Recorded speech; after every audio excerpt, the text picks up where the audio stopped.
All right, go for I it. can't even remember our intro. It's hey everyone. What a stupid intro. That's always Hey what you everyone. say. Hey everyone. I'm Corrie, And I'm Charlotte. and together we're Literary Ramblings, and we're here to ramble about books to you. And today's gonna be Yeah. extra rambly. Yeah, because I didn't finish the book. Dun dun Surprise. dun. I knew I would be the first one to not finish a book. I don't think Charlotte has ever not finished a book for our book. There's been like one that I specifically remember quitting on, but Really? Like in your lifetime? In your lifetime? yeah, One? one. Oh my gosh, I have two this year. I'm not I'm not as much of a completionist as I used to be, but it comes out more in like series than it does in individual books. Like I'll still finish a book, but I'll be like, I'm not reading the next one, you know? Oh, okay. But you'll still like finish a book, even if you don't. Yes. Hmm. I realized my cutoff to not finishing books, which was revealed this year to me, is that if a book is boring, because Yep. I'll finish bad books, like books that I don't like or Hmm. books that don't have good writing in them. I'll still finish them. But if your book is boring, I don't finish it. And I realized that it's a trend from childhood as well, because I distinctly remember a book and it was supposed to be super exciting because on the front there's like a hurricane. It takes place in Hawaii and there's going to be a hurricane and like the whole book is building up to it. And I remember finding it in my room and I was like, oh, I feel like I read this, but I don't remember the ending. So I started reading it again and then I got to my bookmark that I had placed previously the last time that And you I were like, stopped the book. oh. And I was like, oh, this does not bode well. And then I feel like, I think I read a few more chapters after the last bookmark. And then like 3 years later, I picked up the book again and I realized that I had put it down and just forgotten to pick it up again. Oh. Like it wasn't even entirely intentional, you just kind of No. abandoned it. Yeah, I just didn't pick it up again. I don't remember ever thinking about that book again. Like I set it down with every intention of reading it and finishing it the second time that I tried to. And I just didn't. I just never picked it up again. It never entered into my mind to read that book ever again That's a until little like bit sad. years later. And then I saw it and I was like, well, I'm clearly not going to read this book. And I got rid of it. But that tells me that really that's the only way that I don't really finish books. Like I'm also not a series completionist. I think we discussed this in our last Yes. Because pod. we didn't finish, we decided ahead of time we weren't going to finish that series, so. Yeah. Yeah, pretty much. So, I don't know. I'm definitely not a completionist, but I did discover because both books this year that I put down, it was because they were boring. Unforgivable. Yeah, exactly. Speaking of unforgivable, so I came up with an icebreaker question, which I kind of got off of TikTok. So I'm on TikTok. I'm pretty sure the link is in the description of this video if you want to follow me on TikTok. Charlotte doesn't have it, Nope. but we forgive her for being better than everybody else. But there's a trend on TikTok right now where this one girl was asking people what is the thing that ruined your immersion in a movie or TV show. And so I thought, what's the one thing, what's something that has ruined your immersion in a book? Because I know that I have tons of times where I felt like I had some knowledge of something that the author clearly didn't. And so it ruined my immersion. So I Yeah. have two examples, and I told Charlotte about this question, and she said she still didn't come up with very good answers. No, because I feel like it's a hard question, and also I realized that one of the things I was thinking of wasn't a TV show and not in a book. I guess you could So, share a TV show one if you want to.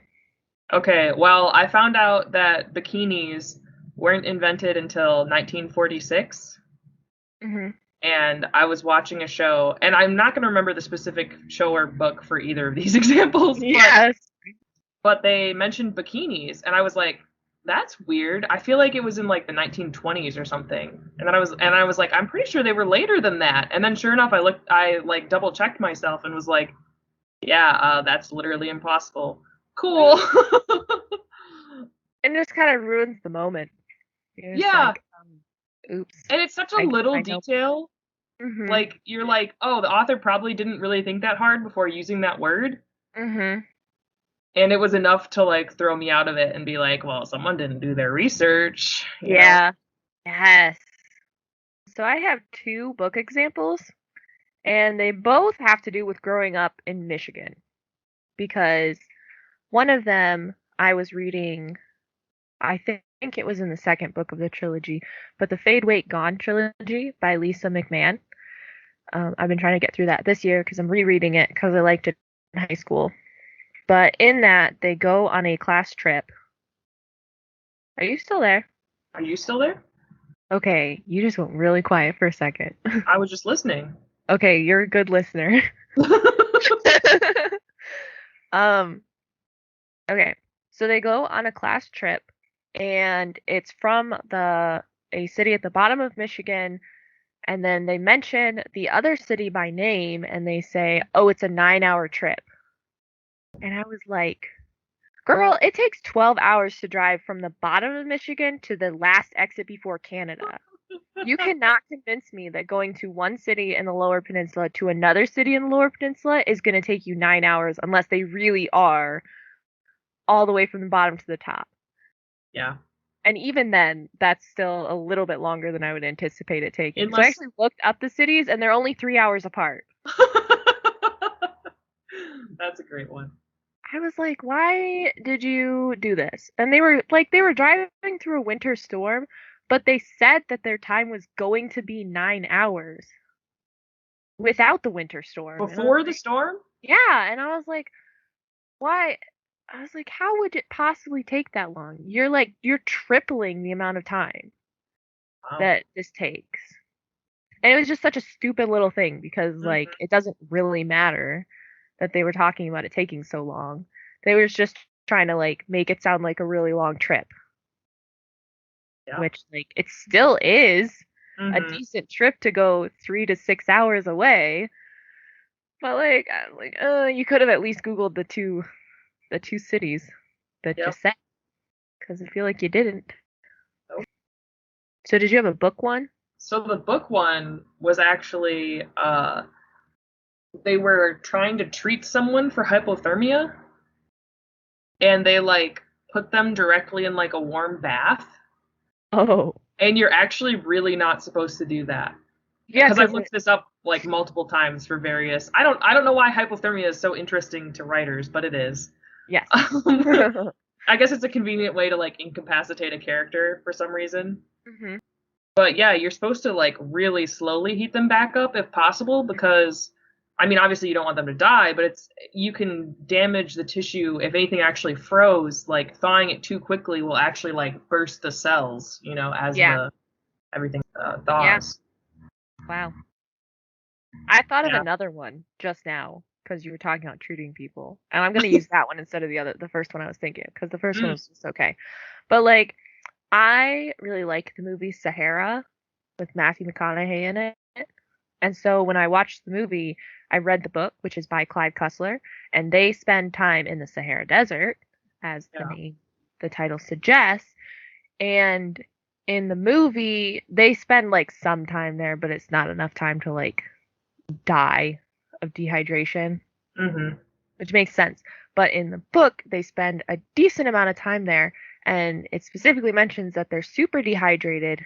And then when they come across somebody who has water, the book literally says after ingesting a couple of gallons of water each, they go on their way.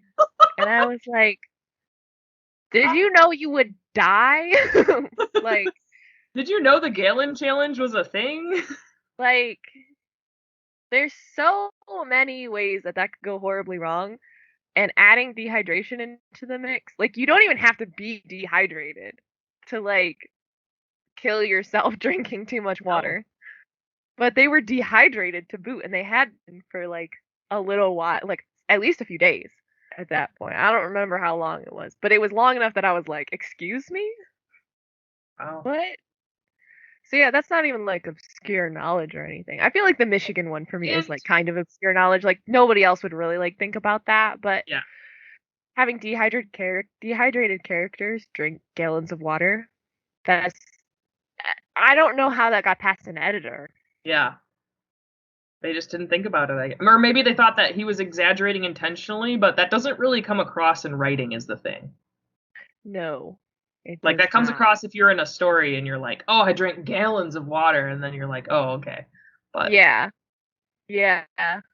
yeah, I did think of one more movie. One there's a ton in like movies and TVs of these, Oh but yeah. one that really made me angry was there was a scene and a guy's wife had just cut her neck open Hmm. and he was trying to save her, so he was like pressing on her. And a nurse like ran up and was like, "Let go of her," and like ripped him off of her. And I was like, he was actually applying pressure to her wound though. Yeah. So I don't know how the nurse. I was like, the nurse kind of actively made this worse. I mean, unless he was like, I don't know. Strangling I was her. like, why is your first priority like get him off of her so she can bleed out faster? Yeah. That doesn't make any sense. It's so Yeah. weird, like what little things will like break immersion. And like sometimes it's really like stupid obscure things that you know, and then sometimes it's just like basic first aid that you're like, Mm-hmm. don't do that. Yeah. Like, why would you do something like that? Like I know that that's wrong and I'm Mm. stupid. So Yeah. I love it though. Yeah. um And these kind of obscure little writing issues are kind of relevant to the book we're talking about. yeah, actually kind of a It's little bit. Good yeah, transition. yeah, because we're talking about the story of English, which is just the history of the English language. Yes. So It's very much like a textbook. it is. It is indeed. This is part of why Corey didn't finish it, is because it really. What was the edition that you found where you looked at the cover and you were like, "This is a textbook"? This is the first one. Oh, Cause okay. okay, so because I didn't finish it, I got 19 pages in. So I didn't get very far before Nope. I gave up. But there is a TV special that Yep. is credited with pushing this book into kind of stardom, I guess. Yeah. I've never heard of it before, but that doesn't mean anything. It's very textbooky. But there's a big long special which I also haven't finished, but I did get 8 episodes into it, and it's 9 episodes long. So, and it's on YouTube. I think there's one video that's missing in the playlist that I found, but I did not notice. I'm pretty sure I already got past it. So, it's actually hosted by the author of the book, Robert McCrum. So that was kind of cool. I got to see him and listen to him speak. But I watched the special instead of reading the book, and Charlotte finished the book. Yeah. And the author is English, correct? Yeah. As in from England. I think so. Well, you heard him. What did he have an accent? Not really. Oh, maybe he's American. I don't know. It I don't felt to know. me like it was written by the British, but Well, it is a BBC special, so yeah, maybe he just covered his accent up. I don't know. He didn't sound very British. I can't say he wasn't very British, yes, yeah. but it's an old uh, special. It's like 4:3. So it never quite filled the screen that I was watching it on. yeah, because this book It's all first right. came out in the 80s, Yeah.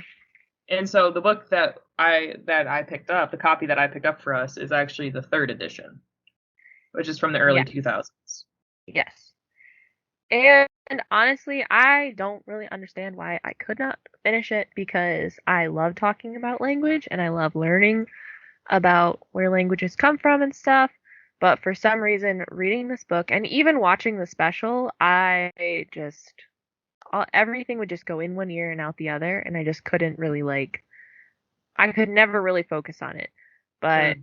whenever Charlotte would tell me the information that she read in the book, I'd be like, wow, that's really interesting.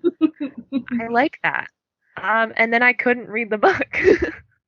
Yeah, I would say I mean I think he did a pretty good job of not making it super dense. It's written from a journalistic perspective, not necessarily like a straight academic perspective.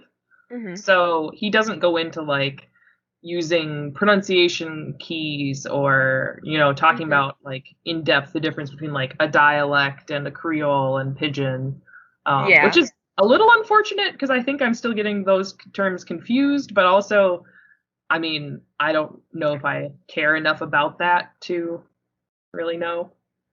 Yeah, So, by the end of the seventh episode, I was starting to get confused as to what things really meant that he was talking about. So I mm, don't know if that's similar.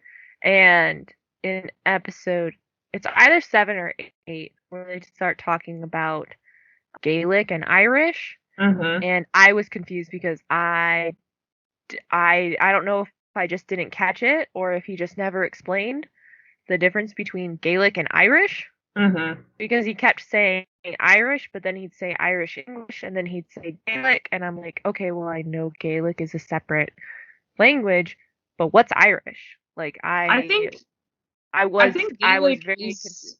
I think Gaelic is even older than Irish or Scottish because I think they both technically used Gaelic, but then they kind of broke out into Scottish and Irish. But then there's Irish Gaelic, but then there's Irish English, or is that just an accent? I'm not an expert enough to answer this with authority. Solid. All right. But I Should be will, you read so the book. I know, but I do want to read the back of it because this is why Okay. I picked it up. It says, "The extraordinary tale of a language that came from nowhere to conquer the world. Here is the first book to tell the whole story of the English language. Written for general readers, the story of English general readers, presents a Mhm. stimulating and comprehensive record of spoken and written English from its Anglo-Saxon origins some 2,000 years ago to the present day when English is the dominant language of commerce and culture with more than 1 billion English speakers around the world.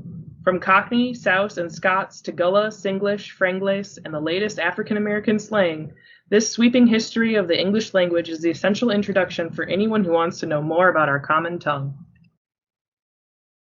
And it See? is. Mm-hmm. It I is just I'm very not gonna broad. get through it. Yeah. And I would say one of the most interesting things that I found about it was that they chose not to organize it by time strictly.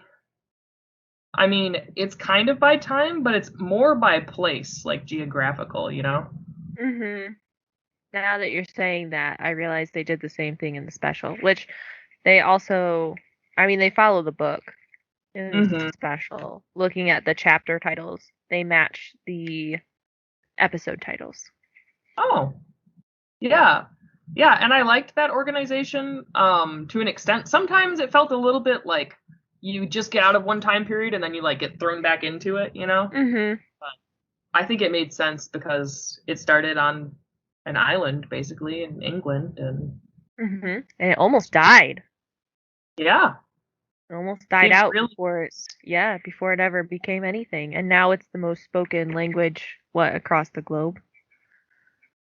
I don't know if I can say that with again with authority because I feel like this book's a little bit dated, but Well, it's wouldn't that I mean, more and more people are speaking English every day. I think its non-native speaker count is higher, but like naturally, China and India have higher speaking populations that speak Yeah, Hindi I mean, natively.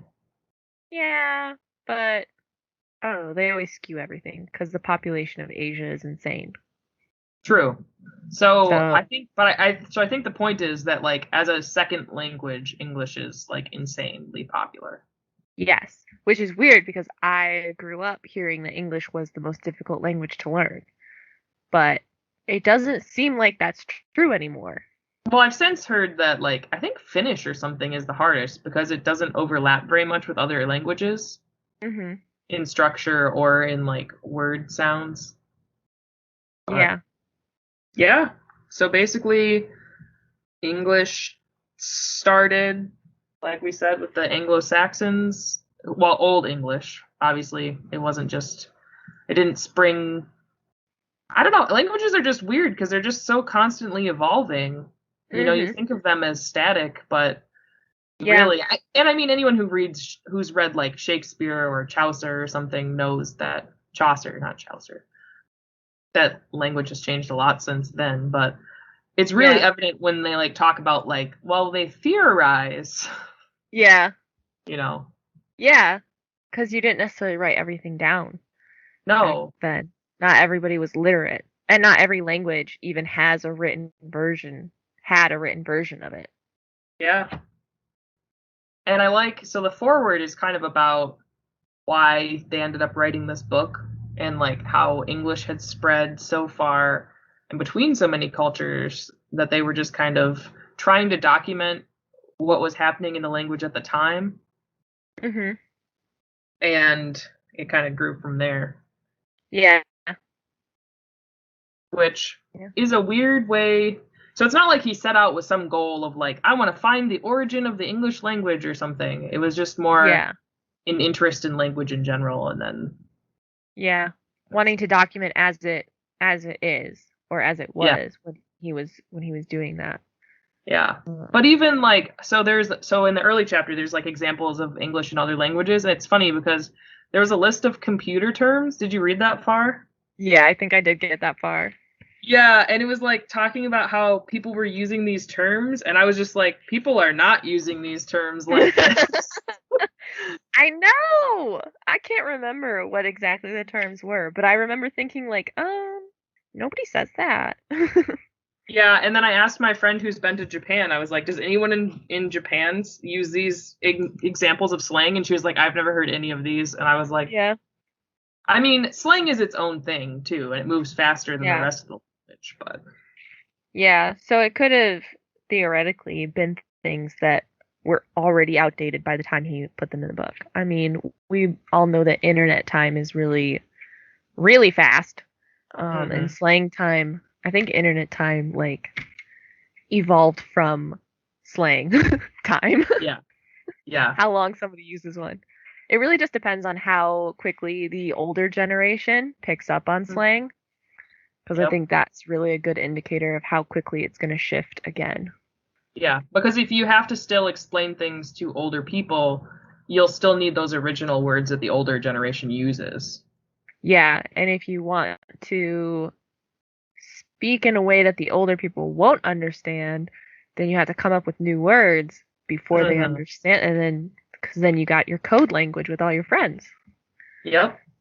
So it's a And good I time. think what's most fascinating to me is that there's this history of humans just being like, we need to preserve our language exactly the way it is.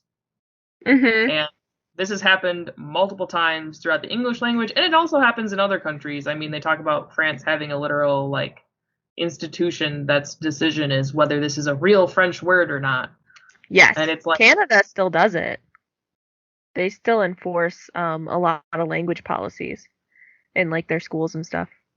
yeah, which I mean, it works to an extent, but it also kind of stunts your language's growth. I mean, Yes. there's definitely pros and cons, right? You don't want a constantly evolving language so that different generations literally can't understand each other, Mhm. but you also don't want your language to become if you don't have words for things, like what good are you as a language? Yeah, pretty much. And English is great at making up words. It's also really good at borrowing words from hmm other languages. It actually kind of surprised me because it seemed like no matter where English speakers went, they picked up new vocabulary from Yep. whoever was there before them. They would just pick up the new vocabulary and they would just start using it. Yep. And I think actually the one with the fewest examples was Irish because he basically argues that Irish is so close to English and they've had so many interactions over the centuries that it's hard to pinpoint in exact like whether this is English or Irish. Oh, okay. So maybe that's part of why I don't understand the difference. That could definitely play into it, yeah. And one of my favorite things, so it's funny that the special is put on by the BBC because one of the earlier chapters, one of my favorite parts was when they talked about when they developed the BBC, they realized they needed like standard pronunciation of things. And so they were just like, let's just have a council decide which way is the correct way to say this word. And we'll Yeah, all just vote on it, and that'll be the way, you know? yeah. I loved that. I also loved that the dictionary, when we got dictionaries, it was just whoever wrote the dictionary just kind of decided that that was how they wanted the word to be pronounced. And then people just took that as gospel truth. And they just Yeah, started making people pronounce things the way it's pronounced in the dictionary. I mean, we've all had that conversation I was gonna say, with friends yeah. and family, like especially growing up when you first learn about the dictionary and you first hear somebody pronounce something differently than what you pronounce it, Mhm. then all of a sudden you're like, well, it's this way in the dictionary, so Yeah. I'm right. And it's like neither of you are right and neither of you are wrong. And I think that's so funny because there's so many just down and out fights about how to pronounce things, and it Mhm. doesn't really matter what anybody says, somebody's going to pronounce it differently. Yep. And And I like going through this because it just shows how kind of silly that is, but at the mhm, same time you have to have words that are similar enough in pronunciation to understand each other. yes. Like they can't start sounding like other existing words, for instance, or else it just becomes really confusing. Yeah. But it is funny because I think one of the examples they gave was canine, Mm, and I've never heard someone quote unquote mispronounce that word. So really? I was like, what? They were arguing that it would be said like canine, and I'm like, who would do that? But at the time, they had an argument about it, and the one who won was the American. I guess the American pronunciation is canine. Yeah, and they insulted each other while they were arguing about it too. He was like, "My dentist says canine." They're like, "Well, is your dentist an American?" And he was like, "Yeah, that's why I have all my teeth at 75." Oh no. And I was like, "Yes." Oh my gosh. Yeah, so the English language has gone through several evolutions basically, because like you said, it almost died out. Yes. And then France, you know, when Normandy invaded England and everyone started speaking French in like the higher classes, that's when it was partially in danger, like of fading away because it wasn't a Hmm. language of power. Yeah. And, you know, then the English kind of took back control. And when they started fighting with the French during the Hundred Years' War, they were really like, well, now everything's got to be English. Like, we can't just do stuff in French. We don't like the French. So, Oh. I love that. yeah, they basically that was a big motivation was like I don't want people to think I'm French. I'm going to write in English, you know. Yeah. How many I'm gonna look it up right now. How many words are in the English language now? Because I can't remember how many they said in the book. But I remember we talked about it a little bit. That it was significantly more than a lot of other languages. Yes. It was so in the book, I think I marked that page. Okay, see if you can find it, because Google just told me. Oh, it's from the BBC. Oh, what does it say? Hang on, I wanna hear your number first, see if you can Oh, find it. you want mine first? Yeah. Let me Because I see. want to see how much it's changed since this book was updated in the early 2000s. Um,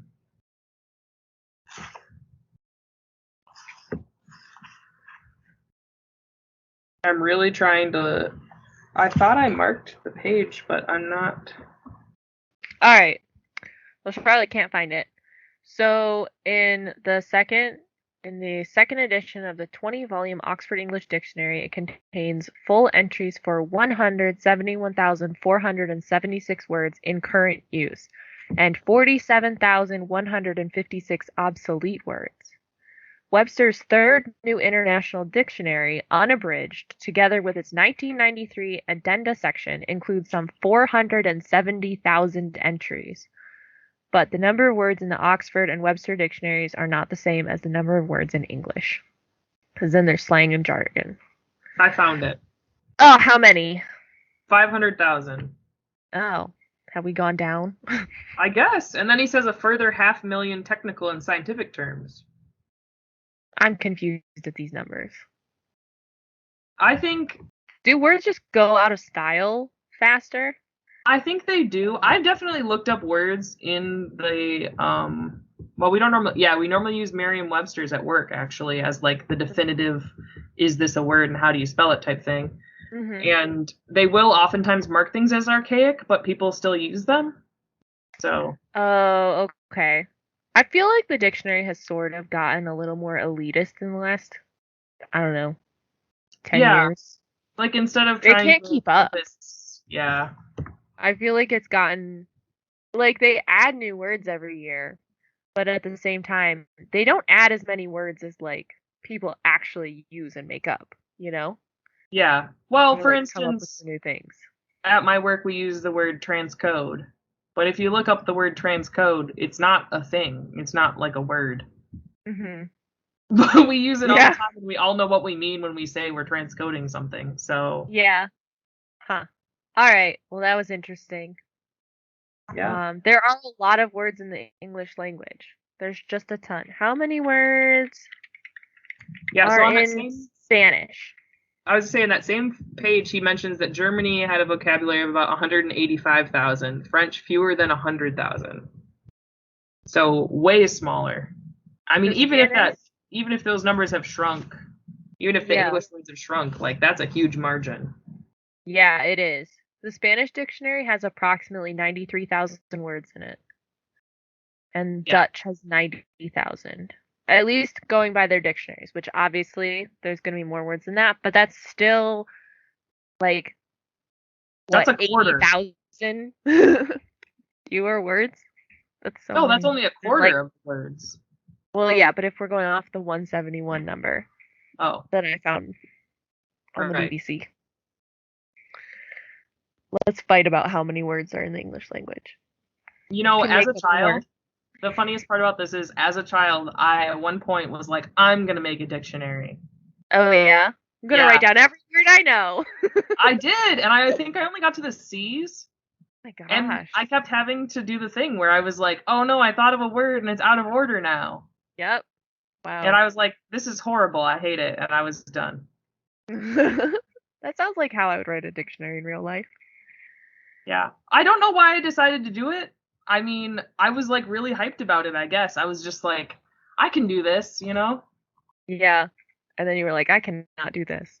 Although it would have been kind of cool if I had come close to finishing and like had a rough size of my vocabulary as a child. Yeah, that would be interesting. Because I have no idea what my vocabulary was like. I know I've had a decent vocabulary most of my life, but I did Yeah. start reading fairly early. So, Yeah. you Being know, English majors does naturally give you a much larger vocabulary. yes. And if you're going to be an English major, you usually like words before you go to college for it. Mhm. So, I remember learning how to spell words just because I wanted to learn how to spell them. That was my thing when I was a child. I loved spelling. I still Mhm. do like spelling. See, But and no, and that is something that English is very weird about. Is like other countries apparently don't really do spelling bees. oh, Probably really? because yeah, probably because they didn't borrow a bunch of words from other languages, so they don't spell things so weird. Yeah. We have like full on other words, other languages in our vocabulary, and they're all just also English words. Yeah. And like I don't know, it took me a little while to learn how to spell rendezvous because that's freaking Yep. French. Hors d'oeuvres. Yeah, I probably could not spell hors d'oeuvres, but I can spell rendezvous because my mom likes the old Wonder Woman show, Mm. and they put little comic things like up on the screen, and one of them said rendezvous, and we always read it wrong. Because every time I see the word, I read it incorrectly, and then I correct myself, so it helps me remember how to spell it because I read it phonetically. I mean, even very like hypothetically simple words like restaurant. I didn't learn how to spell restaurant for a long time Yeah, because it's because of the weird. stupid AU in the middle of it. Yes. Even beautiful. Is that a fully, that's not a fully French word, but it comes from Well, French. See, but that one you can think of Jim Carrey's character saying it. Beautiful. Okay, I can't think of that because I don't know that reference. Well, now you know it. Oh, okay, now I know it. Now Just it'll say help it me. like I that in your already head. know how to spell the word. It's gonna be like Wednesday for you now. Oh, good. Sounds Yeah, fun. I think I had the most fun with this book in the sections where it was about older language. Um, Yeah, I was definitely way more attentive during the special in the first few episodes, but the farther it went, the less I was like super interested. I yeah, don't know which I why. can't tell. Part of me was like, is this because I'm just very American centric and like the earlier parts apply more to my actual speaking language? Well, I mean, Or it applies to you yeah, personally. yeah. But then I was also like, I think part of it too is that it gets repetitive kind of because he ends up setting it up very similarly for each new language. Mm, Or not new language, new geographical location that's using English and their native language. yeah. So it's not, it doesn't, and I guess because languages slowly become a little less innovative as they get older. Yeah. Yeah, I would agree with that. Was there any like specific cool key fact that you were like, this blows my mind? Because I have one that blew my Okay. mind. I had seen one on the internet before, which was talking about pluralization Oh, okay. and the fact that it wasn't a thing in Old English. And it became a thing when I believe it's the Dutch invaded and were trying to communicate with English people. And they used to have, there is a, I did actually mark a section with this. Um, so they would like change word endings with prepositions instead. Oh, yeah, I feel like I remember that. Yeah, so like in Old English, they said one stan, which meant stone, and two stanas with an A. And Oh. then the Danes were just kind of like, so that's just an S sound. That just means there's more. Oh. And then that they just applied it to everything. And Nice. yeah.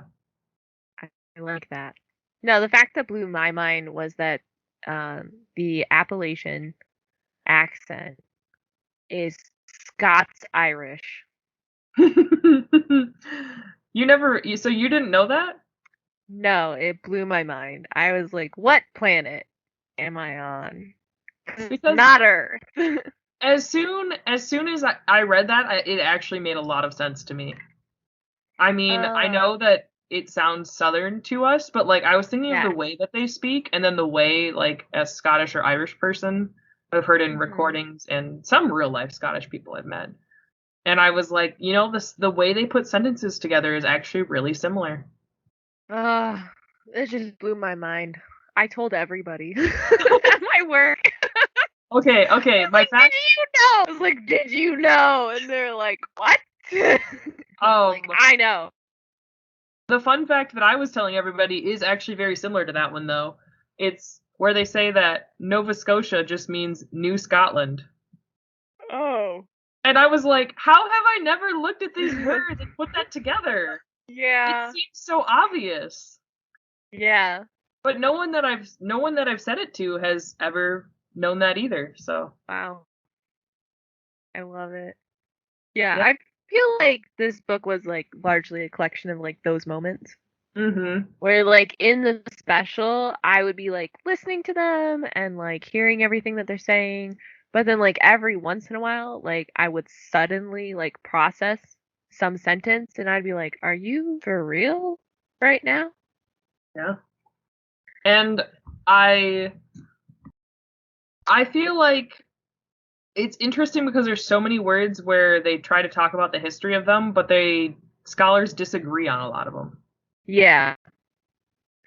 Well, it's hard because not everybody was able to either write down, and they wouldn't have necessarily spelled everything the way that they spoke. Mhm.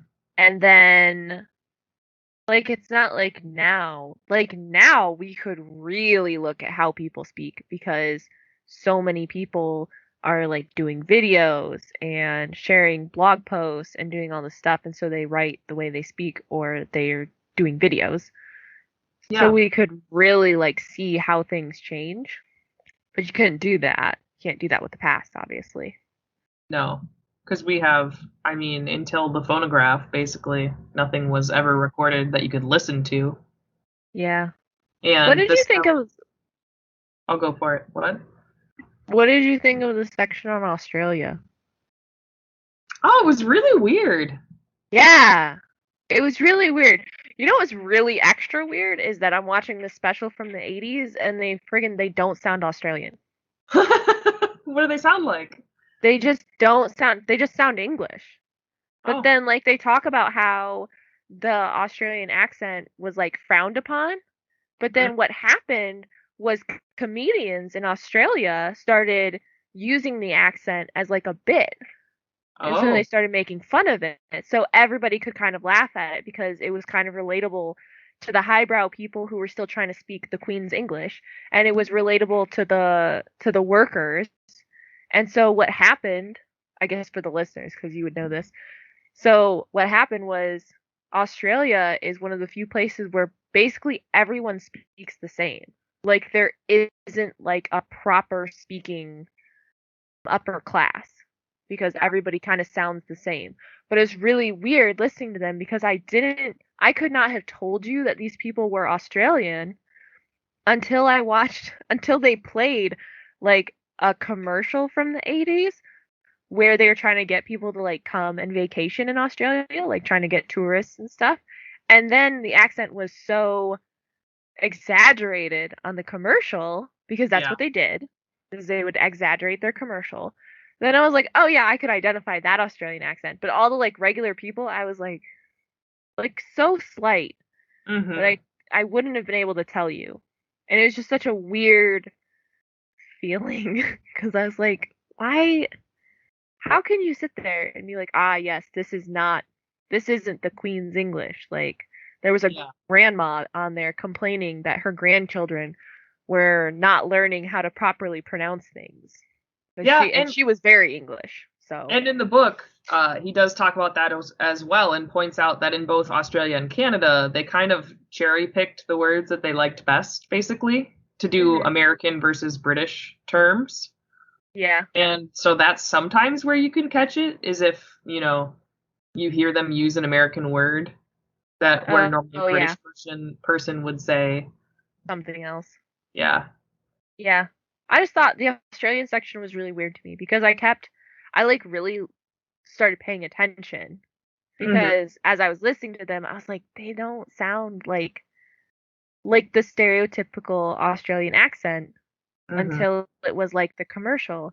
And I kind of want to like watch more old Australian stuff and see if that accent becomes more pronounced as time goes on until the point like where I was born and I was growing up and hearing Australian accents because that makes me think that they just continued to exaggerate it to Yeah. the point where everybody just started using it. Well, he did also talk a little bit about people feeling ashamed of their accents. Yes, and that was part of the Australian Yeah. accent Yeah. thing. And I guess I've thought about it a little bit. Like I feel like Americans do still get some flack for the accent.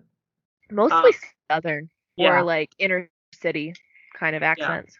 Yeah. Not so much just a general American English accent. Although, when you go to Europe and they're always just like, "Oh, we can tell right away that you're Americans." But they say it's more because of how loud we are than anything else, really. Yeah, yeah, I've heard that too. It's not Very even loud necessarily. and like overly friendly to the Hmm. point of that you're suspicious. Yeah. Yeah. And I'm like, Which okay. is fair, I guess. We're very we're a little obnoxious maybe. Yeah, But I would agree with that. I don't think that the American accent is grating in any way, or I mean, to me it feels very neutral because it's my accent, but Yes. I even a southern accent, like I don't dislike southern accents or find them that difficult to understand for the most part. Yeah, for the most part. I I mean, I work with the public right now in Mhm. a bookstore. So there are times where people come in and they have very thick southern accents. And it irritates me to no end. And this part is not exclusive to southern accents. But when somebody comes in and they say the name of the book that they want, and you're like, what was that? And then they repeat the name the same exact way they said it the first time. And you're like, can you spell it for me? Mm-hmm. And then they spell it, but they're still speaking in their thick southern accent, and they're not helping you out. And I don't know, in those instances, I'm like, I would like to pull out a dictionary and have them pronounce something the way the dictionary says, because then at least we're both literally on the same page. Yeah. That's not that's like with any like very thick accent. Like there are genuinely times where if I'm on the phone with somebody with a very thick accent and I cannot understand what they're saying, like there comes a point where I'm just like, I can't get whatever you want. Like Mm-hmm. I can't get it for you. I'm sorry. Yeah. It's not in the system because I have no idea what you're saying. Yeah. Bye. I I can't and do in it. I work for a company that does closed captioning, and captioners struggle with that a lot, and that's one of the reasons it's so hard for computers to replace human captioners is because you can't explain to a computer why people with different accents pronounce things differently very easily. Yeah. Yeah. I did think the section on like Creole and Pidgin was very interesting as well. Because it gets into this weird territory of like when does a language stop becoming a language? What do you Like like is Jamaican English, that was an example he kept using. Is that its own language now? Like would you still use the word English for it when most English speakers from America or Britain would go there and not understand what they're saying? That is a good question. But it's technically its root is English. It's kind of this weird, I think partially because of the internet and all the interconnectedness of the world today, it's fallen into this weird zone of instead of totally becoming its own language, people still remember that it's from English. So it falls into this like zone of Yeah, I thought it was an interesting thing in the special. I don't know if it might have been around the same Creole and Jamaican because I remember him mentioning it, but I don't remember all the details. So that might be something that he was going to go into. But he mentioned that people, for a brief period, thought that English was going to end up like Latin and split off into a bunch of different languages. And mm, so you wouldn't have English anymore. You would just have a bunch of other languages that all kind of sound like English and borrow from English and have the roots in English, but not really anything else. And I actually didn't know that about Latin, that it well, had like split off. I knew that like a lot of languages have their base in Latin, but I guess I didn't really put it together that in it's my exactly brain. that process. Yeah, that it's exactly that. I thought Latin was just a dead language, like because people just stopped using it eventually. But they stopped using it because they just developed their own languages. Yeah. It is very bizarre because it's more like the Latin that we call dead is frozen in time. It's not a living Yes, language anymore because people don't speak it like that. Instead, they switch to Spanish and French and, you know, English. English. Yeah. Yeah.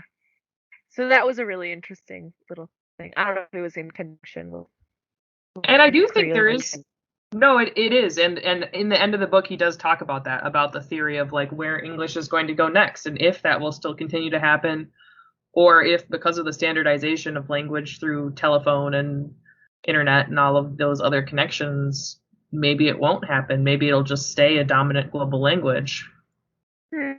But I like the way that it's infiltrated so many languages and how it is used so widely right now. I feel like it's probably gonna stick around for a while. I don't know if you could definitively say that English will become like one world language, but mhm. it's teetering there. Yeah, I think cultures still enjoy having their own languages and so yeah, I agree kind of that people like I don't think anyone wants there to only be one language is the thing. No, I don't think so. I think that if that happens, it would have to just happen naturally over time. I Yeah. mean, I don't know if there's anybody who still speaks Gaelic. Yeah. this was done in the 80s, and they had a few people who spoke Gaelic, and they said that there was one school that was still teaching it, Hmm. but that was it, and that was back in the 80s. So I don't know if that still exists or not. I didn't really like look it up. But then there's like other languages where there's been like one person left who speaks it. Hmm. Yeah, And so, and even if if you were, nobody takes the time to learn that and hmm then pass it on, which is a huge responsibility, and you'd have to start making things up yeah, because you wouldn't have words because you would have learned them from like a couple generations back. But yeah, languages will die out yeah. And slowly. part of me's like, I hope it doesn't happen to English because I really enjoy it as a language, and I do think it has a really rich history, and I like its habit of borrowing, even if it's annoying from other cultures. Yeah. But it's hard to say, because part of the reason that English has been dominant so much is partly because of Hollywood and us producing a lot of things that are heard around the world. American English kind of took over from British English after World War II, which he talks about in the book. Um, Mhm. because the American GIs went everywhere and brought it with them, basically. Yes. And Um, I think that English has a lot of staying power because of the way it borrows from other languages and because of the way it's so easy to adapt English to other languages because it already borrows and, maintains things from other languages as it is. yeah, it's So been. I grew up with people saying that like, oh, English is so difficult, you can't do it. Like it's a really hard language to learn. You're lucky that you learned it as a first language, all this. But then it's like I could not take the sentence structure of English and go somewhere else with it, but anybody else from another language can fairly easily transliterate their sentence structure into English and it's still basically understandable. You can mix up our words like crazy and Mhm. people can still kind of get it. So I feel like English is a relatively forgiving language, even if it is difficult to pinpoint all the grammatical and spelling and all the other rules. We're Mhm. also we just allow for a lot of creativity with it, in Yeah. my opinion. Yeah, and there's also so many synonymous words in the English language that allow for that flexibility. I mean, he kind of talks about that being part of the richness of the language is that we kept like French versions of words and Old English versions of words, and Hmm. yeah, there was a whole section where he was comparing the Old English words to the modern equivalents and just being like, yeah. And even going back to Latin, there was a period of time. I think it still happens actually. People try to use more Latin words when they want to sound fancy and respectable, which is kind of funny. Yeah. Yeah.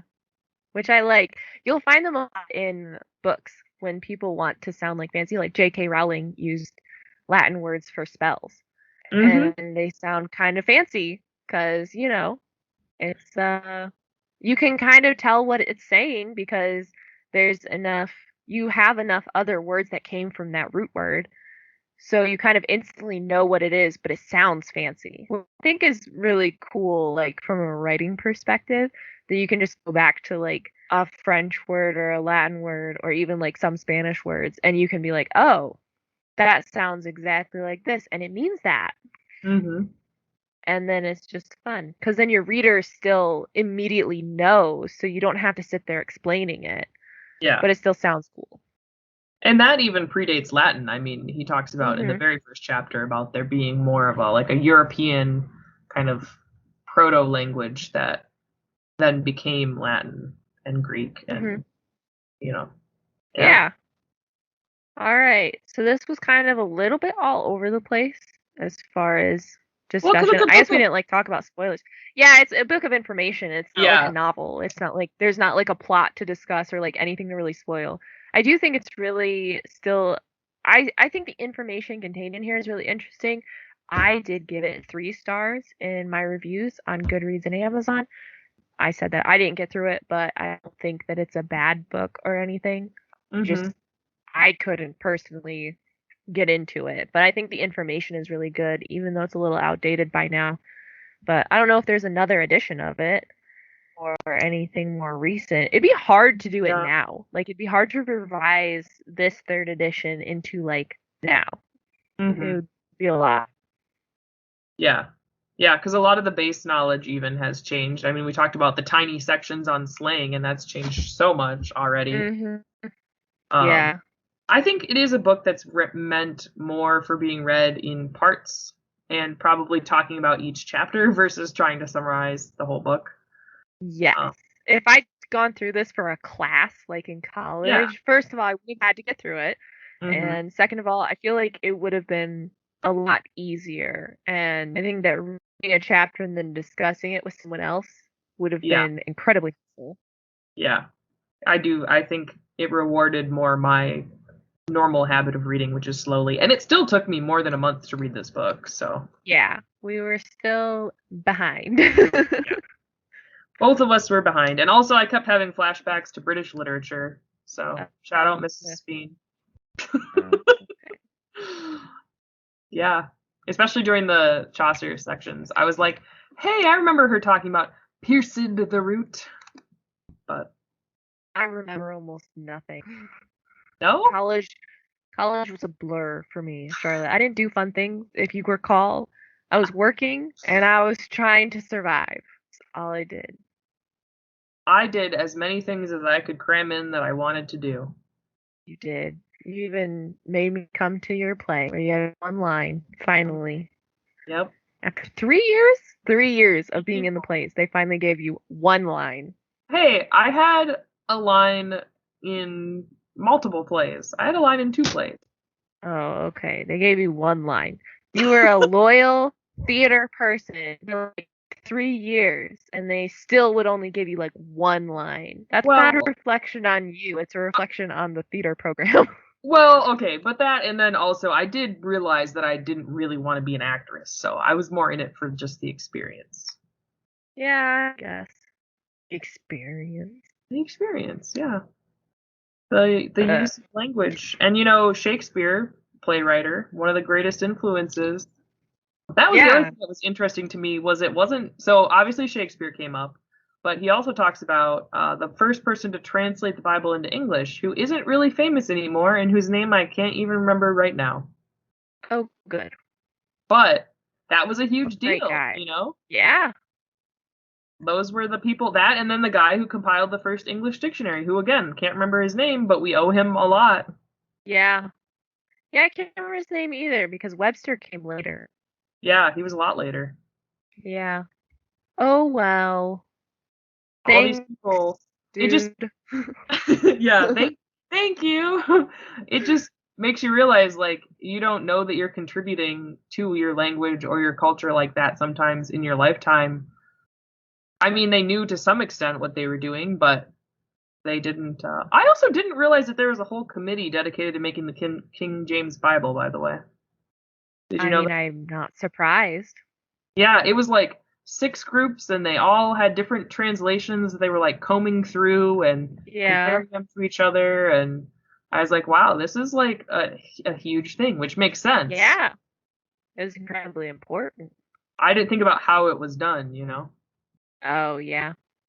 And of course, the movement of like pirates and the slave trade and like all these other outside influences that just nudge the language in these different directions in different places. It's just wild. Yeah. It's all good stuff. I would Hmm. recommend this book to somebody.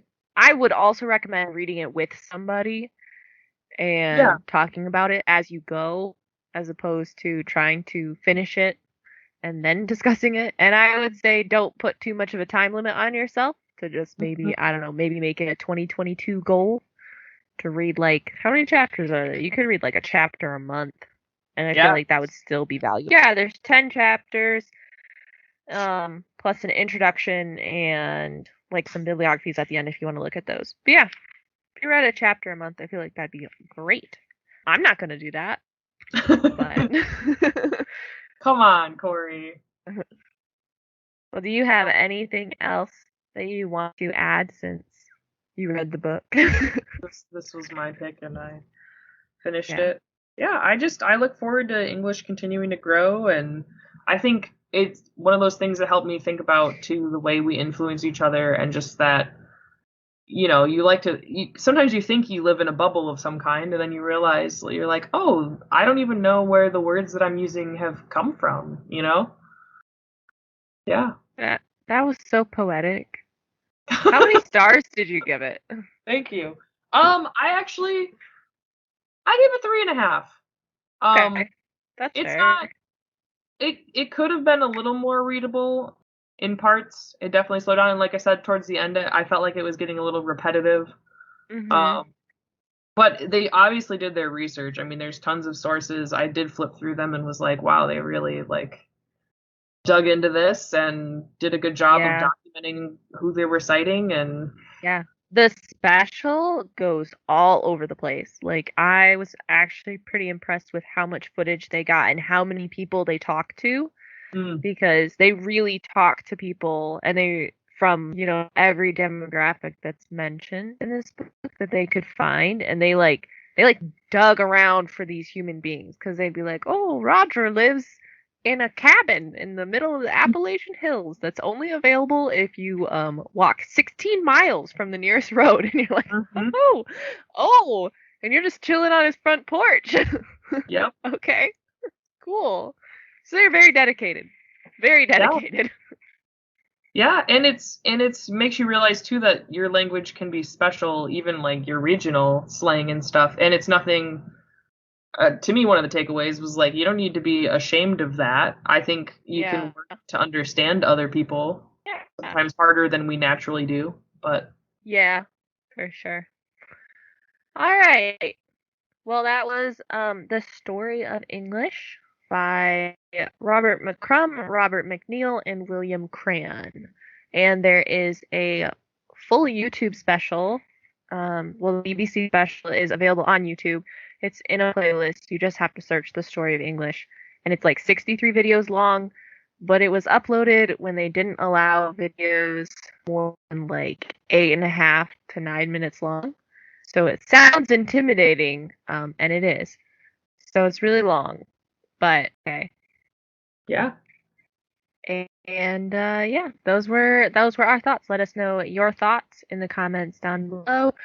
Check out our social medias. Well, I guess my social medias, because Charlotte doesn't have any because she's better than me. I am a hermit. She is I watch truly. I call myself a hermit sometimes, but I am not. I watch TikToks on YouTube the way it should be done. Oh, those are the worst.